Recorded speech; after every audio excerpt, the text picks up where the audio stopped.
Let's revive this 10-gallon reptile enclosure and take it from something absolutely disgusting and awful that nothing has lived in for months and turn it into something we're going to be pretty proud of to showcase some of our animals. Obviously got to start with the Dr. Pepper. Best way to start the day. Now this whole process here only took me maybe about 2.5 hours.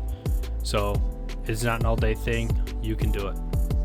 Here I'm taking out anything I think I could use in the next enclosure, and then we're going to start ripping this bad boy apart.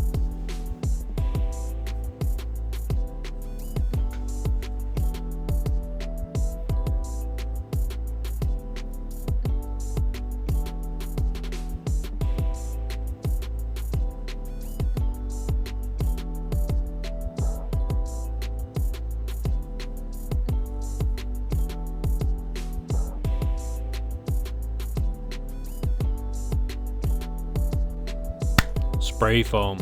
This is the next step, and it's an important one. Gotta layer this stuff up on top of that glass. A lot of people will use like a silicone, do a couple beads of silicone on the back glass, let that dry, and then do this step. There's nothing wrong with that. It'll add a little bit more of an adhesion to the back glass, prevent it from coming off. I personally have never had a problem doing it this way, so I'm doing it this way. However, if you want to do it differently, go ahead and do so. This is just a little piece of PVC. Pick it up at Home Depot or wherever you can get this type of stuff. I think this was just a scrap piece I had laying around. I don't even know where it came from, but it's going to work for this. Now that the exposure is kind of fixed in the camera, I'm going to go ahead and dap up this spray foam before it dries up. Something I like to do, adds a little bit of texture instead of this snake poop crap, that just terrible look of the spray foam when it comes out of the nozzle. Important step right here too, make sure you add some stuff to your background. Throw in a couple pieces of twigs, some cork bark, something. Give it a little bit of depth, give it a little bit more natural look. This process right here too is kind of new to me. Typically before this enclosure, I've always let the spray foam dry, then chop it up into a bunch of little pieces, carve it the way I want, then add Gorilla Glue typically is what I've used, but I've used silicone before, and then add my dirt. However, I watched this video of this guy, it turned out pretty well. I figured I'd give it a try. So just before that spray foam dries, throw down some dirt on it while that spray foam is still super duper sticky, and then you can kind of skip that step in the process. What I do differently though is I tap down that spray foam every 5 to 10 minutes just so that the spray foam doesn't fully expand, because if it fully expands, you're losing a good 2 to 3 inches in your enclosure on the sides and back. And I don't want that, plus I can add the kind of texture that I would like. I like the way that the background turned out, except for that side right there.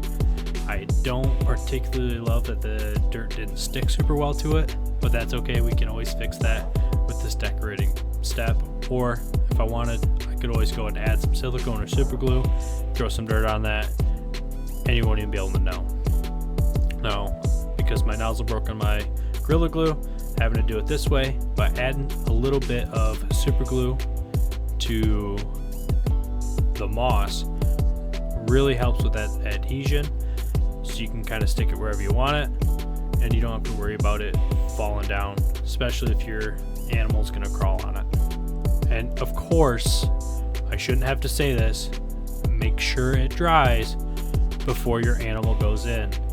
Gorilla Glue is not toxic when it is dry and cured, which isn't that long of a process, but don't let your animals in there when it is not. Now, anyway, moving on to the next step, throwing in the dirt. This right here is the Dig It, I believe, from Josh's Frogs. It's great stuff. I usually use this mixture in with another of Josh's Frogs mixtures for my hognose snakes. They love it. They're able to burrow all they want. It's nice, soft, holds burrows pretty well. I like it. Next, this beautiful piece of cork bark from my local reptile shop.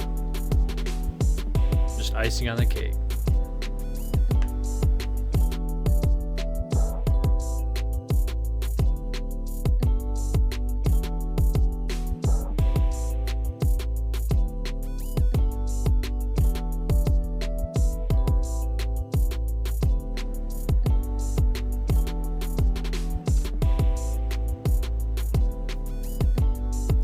Of course, you can't forget your leaf litter and other little botanicals you want to throw in there. These leaves are great for, especially when you've got a small reptile or amphibian or whatever you're throwing in your enclosure. It gives them a small spot to hide that doesn't have to be a large hide taking up a big area. It gives them plenty of cover. It gives your isopods cover if you want to do bioactive.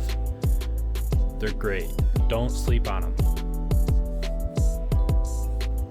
Overall, I am super happy with how this turned out. I would have made a couple of tweaks if I were to do it again, but for 2.5 hours of work, this is pretty dang good. I'm gonna throw in some live plants when those show up and get this ready. Comment below what you think I should throw in this thing. Thanks for watching.